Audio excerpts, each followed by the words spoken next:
Estamos en momentos positivos de Positiva Estéreo y mi canal de YouTube. Un cordial saludo.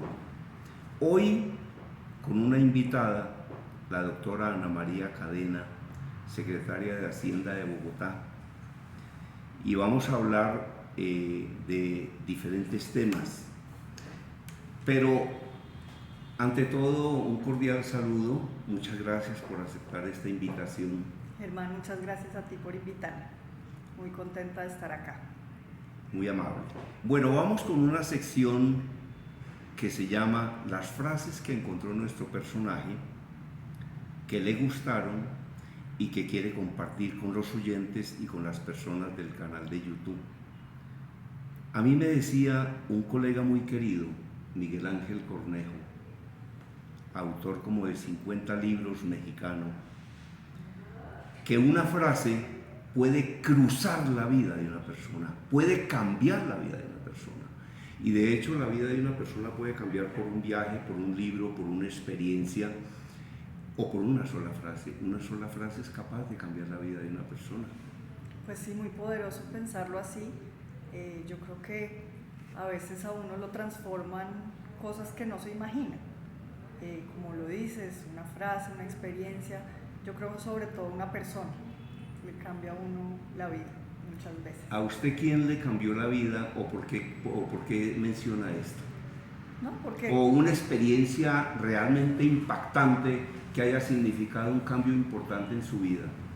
pues lo digo porque creo que los seres humanos finalmente somos eso, somos la interrelación que tenemos unos con otros. ¿Qué me ha cambiado la vida? Pues yo diría que el tener una familia, el ser mamá, es una experiencia realmente transformadora.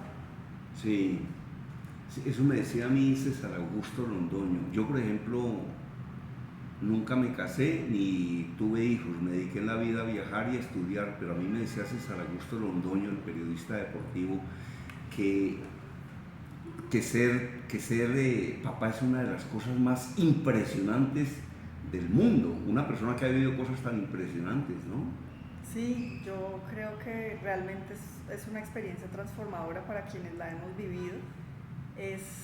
Yo creo que realmente la experiencia del amor verdaderamente incondicional.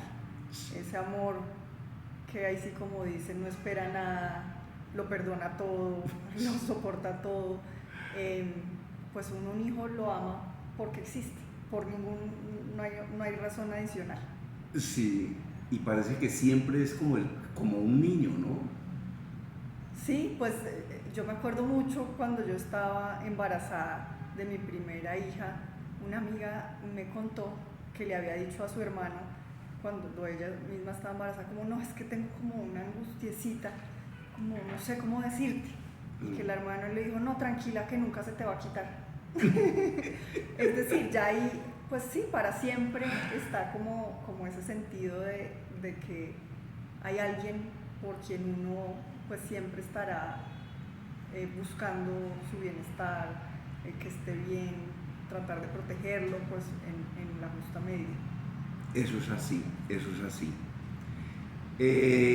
A mí me decía, en la medida en que uno va hablando con una persona, va recordando cosas, ¿no? A mí me decía la doctora Marta Manzanares Toledo, profesora de Introducción a la Fe en la Universidad Javeriana, que a veces se encontraba padres que intervenían mucho en la vida de sus hijos, y cuando ella les preguntaba que por qué, decían, porque es que yo no quiero que él viva lo que yo viví, que a él le pase lo que a mí me pasó. Este es un programa de reflexiones. Entonces, ella les decía o les hacía una pregunta, ¿y lo que a usted le pasó le sirvió? Sí, en el fondo sí me sirvió, porque me formó, porque me hizo templar el carácter. Entonces decía, entonces deje que su hijo pueda templar su carácter. ¿Usted qué opina de eso? No, estoy totalmente de acuerdo, y por eso decía pues cuidarlos en su justa proporción. Yo Claro. estoy absolutamente convencida pues de que los errores, a partir de los errores se aprende, se crece, y que uno no puede intentar proteger a los hijos de la vida misma. Sí. Por el contrario, pues hay que darles unas herramientas para que ellos puedan enfrentar sus dificultades, enfrentar sus errores, caer, levantarse y sobre todo estar ahí para acompañar, Sí. pero Sí. no para buscar que no pues enfrenten lo que la vida misma es. Sí. Ahora, fracasos no hay realmente. Lo que hay es la oportunidad de comenzar de nuevo, pero de una manera más inteligente. Sí, tal vez el único fracaso que hay es no volverlo a intentar. Probablemente sí, creo que en todo caso, pues si no fue por un lado, hay que volverlo a intentar por otro. Sí. Tampoco pues la terquedad llevaría al lugar que se quiere. Creo que, pues sí, de las dificultades, de los errores, de los fracasos, llamémoslo así, pues puede uno como repensar y buscar caminos diferentes. Sí, y muchas veces vea que no se cambia la meta, se cambian los caminos hacia la meta. Eso puede ocurrir. Sí, puede ser así, o puede incluso también llevarnos a decir, bueno, tal vez esa no es mi meta tampoco, y pues los objetivos en general en la vida pueden también repensarse, transformarse teniendo pues como unos elementos y unas guías muy claras que no se cambian, pero pues también hay muchas cosas en la vida que uno puede ir repensando. Claro, ahora hay una frase que por ejemplo es muy trillada, pero a mí no me gusta, y es la frase que dice, para atrás ni para coger impulso. Y vea que muchas veces uno tiene que parar, pensar, rectificar y echar para atrás. Puede ser, sí, creo que estoy de acuerdo también. Los refranes son muy interesantes porque casi que hay uno para acá, o sea, así como está el refrán de al que madruga Dios le ayuda, está el refrán de no por mucho madrugar amanece más temprano.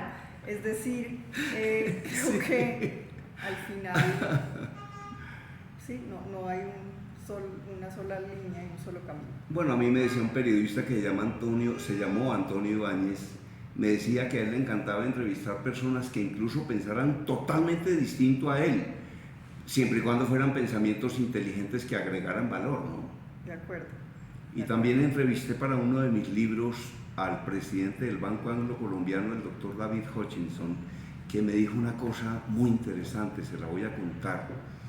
Me dijo, a mí me gustan los equipos de trabajo subversivos, es decir, que me digan a mí las cosas. Y entonces me dijo, mire Germán, en un equipo de trabajo de 10 personas, donde todas piensen igual, sobran 9. Así es, de acuerdo. Yo creo que ese es el valor de los equipos de trabajo, incluso de los amigos, de la familia, Sí. Pensar en una sociedad en que pues no hayan distintas formas de pensar. Creo que el valor de quien le hace a uno ver los errores pues es muy importante, y sobre todo, por supuesto, en un equipo de trabajo. Ahora, con algo que es muy importante también, que es la regla de oro de la conversación. Yo respeto su manera de pensar, aun cuando no la comparto. De acuerdo. Sí, creo que de eso se trata, y creo que este país sí que necesita eso, que aprendamos a respetarnos en la diferencia, que entendamos que pues no estamos llamados a la unidad en el pensamiento, pero sí estamos llamados al respeto siempre. Un poeta lo dijo, francés, estoy completamente en desacuerdo con lo que usted está diciendo, pero daría hasta mi vida por defender su derecho a decirlo. Así es. Las frases que encontró nuestro personaje que le gustaron y que quiere compartir. Bueno, entonces una primera. Bueno es en verdad adquirir, pero es mucho mejor conservar. Explíquenos por favor esa frase. ¿Me la repite por favor? Bueno es en verdad adquirir, Ajá. pero es mucho mejor conservar. Y yo creo que no solo es mejor, sino como más difícil, ¿no? Es más difícil y, Sí. y yo sí creo que estamos como en un mundo que le está costando trabajo en conservar en muchos sentidos, y está más por el lado de adquirir y adquirir.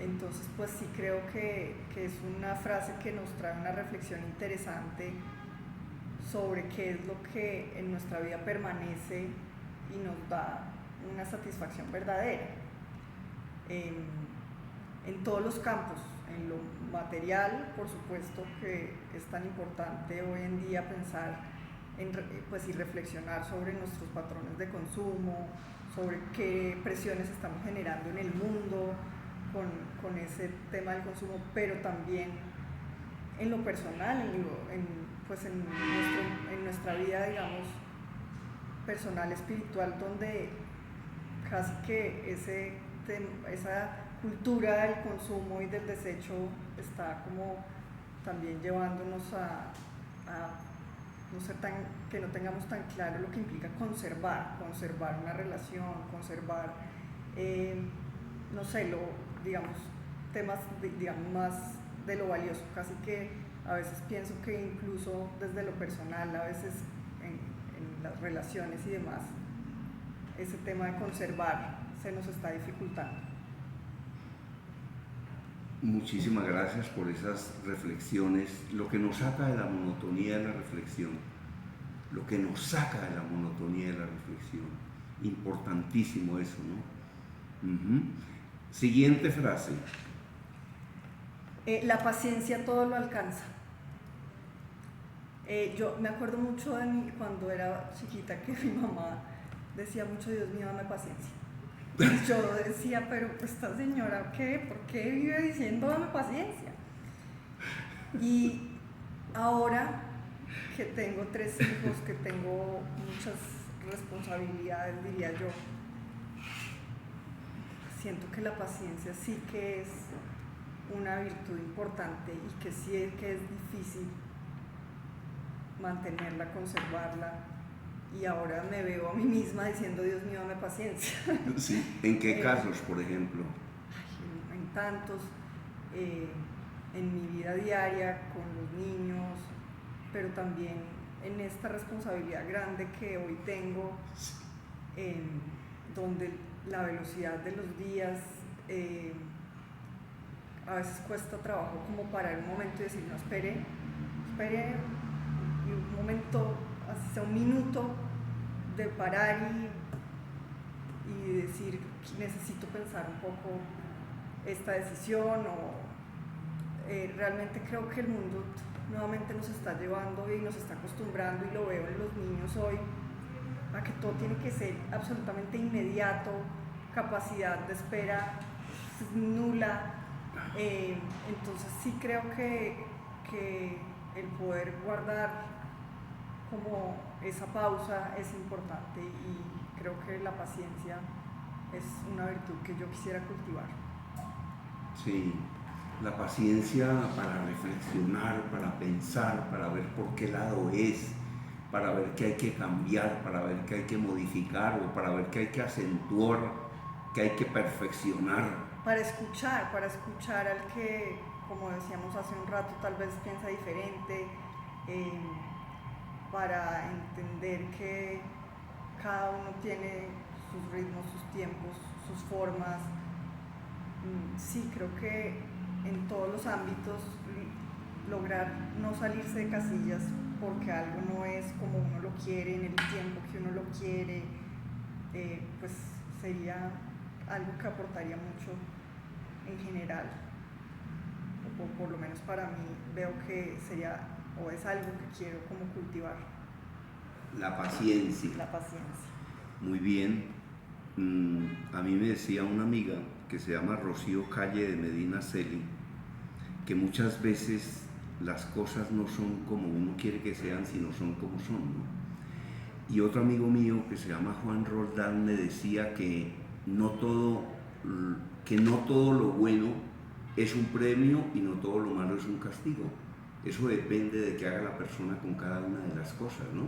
Porque a veces hay cosas que parecen un premio, pero que al final no funcionan, y hay otras que parecen un castigo, pero que al final funcionan. Total, yo creo mucho en eso. Creo que pues desde la posición en el tiempo y en la capacidad de uno de entender los acontecimientos, pues es muy reducida.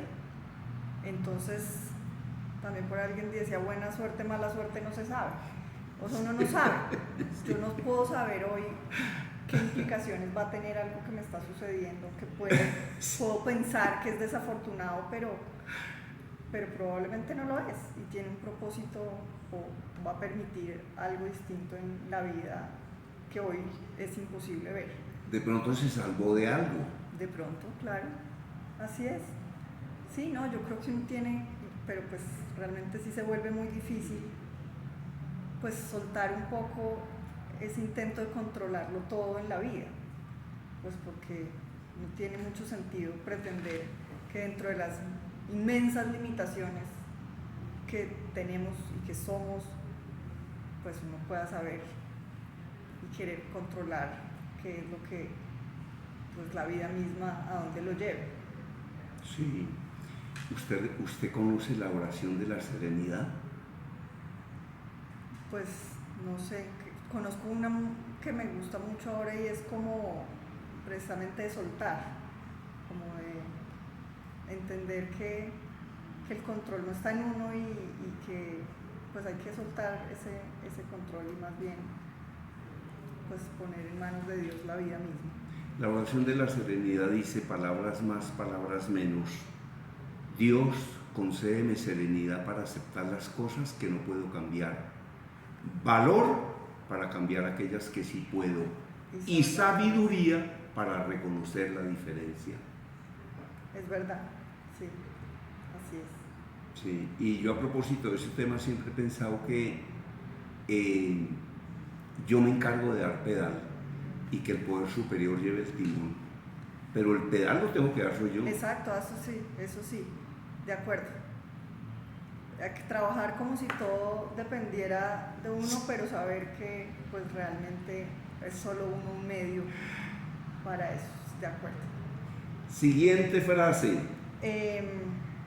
Hay una que también me gusta, que dice: la riqueza no consiste en tener grandes posesiones, sino en tener pocas necesidades. Tal vez recoge bastante de lo que hemos hablado, ¿no? Y es, pues finalmente uno siempre podría querer o creer necesitar más, pero también siempre podría tener menos.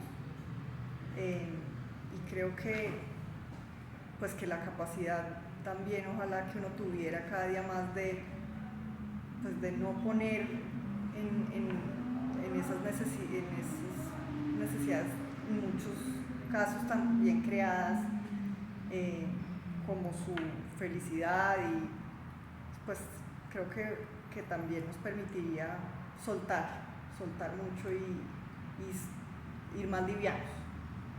El presidente de Almacenes Éxito en una época fue el doctor Gonzalo Restrepo. Y un día un periodista le dijo: oiga, doctor Gonzalo, ¿qué es ser rico? Y dijo: rico es el que tenga salud y tiempo. Por ahí entonces uno mismo a veces dice: entonces, ¿qué quisiera, por ejemplo? Poder viajar, poder tener tiempo libre, pero entonces cuando un poco sacrifica eso para poder tener plata, pero cuando tienen la plata, pues entonces ya no tienen tiempo ni la salud. Sí, es como logra ahí un poquito un equilibrio en las cosas, por supuesto, pues entendiendo que el tiempo que se dedica pues a ser productivo, a trabajar, también es tiempo que nos permite crecer, que es muy valioso, pero pues que por supuesto sin salud ni tiempo para otras cosas pues tampoco lograríamos mucho. Eso es así. Óigame, doctora Ana María, en un minuto y medio, un resumen de lo que ha sido como su hoja de vida para las personas que no la conozcan. Bueno, pues he sido una servidora pública, eso he sido.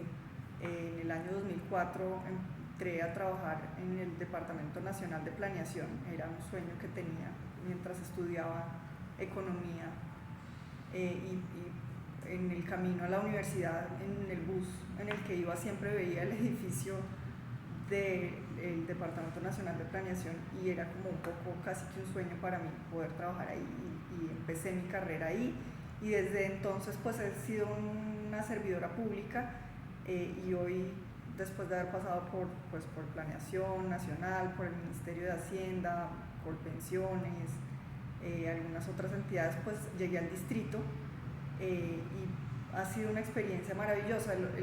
Ayer tal vez fue el día del servidor y la servidora pública, y compartía que siempre he creído que los funcionarios públicos tenemos un gran privilegio, o así lo veo yo, que es muy fácil ver como o encontrar un sentido superior en lo que hacemos, en nuestro trabajo, y eso se ha acentuado aún más ahora que llegué al distrito, por esa capacidad de ver tan cerca la posibilidad de afectar o de tener un impacto sobre la gente. Eso por supuesto genera una responsabilidad enorme, pero también un sentido grande de sentido en lo que hacemos. Sí. Bueno, ¿qué se ha hecho en la Secretaría de Hacienda? ¿Qué se está haciendo y qué se va a hacer? Nosotros hemos planteado como 3 ejes para el trabajo, que son más ingreso, mejor gasto y enfoque ciudadano. Entonces, lo que decimos es cualquier cosa que hagamos acá debe caber en una de esos 3 grupitos. Por favor, ¿me la repite? Más ingreso. Ajá. Entonces, ¿qué es más ingreso? Es un reto enorme que una ciudad como Bogotá pueda seguir manteniendo un ritmo de inversiones como las que ha tenido. Entonces venimos de un periodo muy particular donde la pandemia pues generó unas necesidades de tener un choque de inversión en la ciudad, y es un gran reto poder seguir dándole ese mismo ritmo de inversión a la ciudad. Entonces ahí cuando hablamos de más ingresos, bueno, ¿cómo vamos a lograr darle a la ciudad esa posibilidad? Tiene que ver pues con cómo generamos nuevos ingresos, cómo bajamos la evasión en los contribuyentes, cómo traemos o fortalecemos herramientas y actores que nos ayuden en ese proceso. Por ejemplo, estamos en el plan de desarrollo, creamos el mecanismo de obras por impuestos, queremos fortalecer las alianzas público-privadas, es decir, pues también pensar en que varios actores estemos aquí buscando eso, que la ciudad pueda mantener un ritmo de inversión. Mejor gasto. Entonces queremos hablar de la calidad de gasto, de la austeridad en el gasto, de la eficiencia en el gasto. Entonces a veces son como temas trillados, pero cómo logramos hacer más con menos o lo mismo de manera más eficiente. Entonces podría dar 2 ejemplos.